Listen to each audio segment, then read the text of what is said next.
And so that really was my love of beauty from a really young age. And so I started learning about beauty from the experts, these people at counters who were telling me about products. And that was in middle school and high school. And then I took that love into creating tutorials for myself and then starting our own brand. That's such a great story. And I'm so glad we're doing this like background journey, because I feel like I think about this all the time.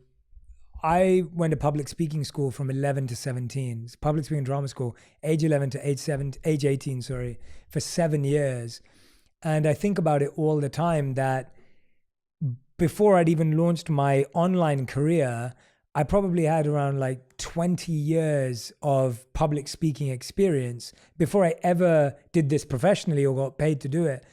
And I think that when I hear your story of like, as a little girl, like going to a beauty counter, learning about not just how to put on makeup, but which brands were doing well and why, and then skin tone and color, and then maybe looking for gaps in the market. Like you get such a real grassroots experience that no one else can get just by looking at what we have today. I feel like grassroots learning, there's nothing better than that. Do you feel like there were things then that you were like, one day, like... Yeah, I think at the time I remember learning how to contour in high school before it became trendy like years later. And I remember I was at a MAC counter and they were like, this is what like drag queens use on stage. This is what they use in stage makeup. This is called contouring. You use this brush, you use this powder, you put it right here. So when you're on stage, your face really stands out. And I can remember this person telling me at a MAC store how to do this step. And it's something I still do in my makeup every day today. And here we are like 15 years later from when they taught me this. And so I loved learning from them. And so it was so great, but you don't know it at the time. And I think in life, every job and every experience, whether you end up doing that job long-term or not, you really do learn something from each of those things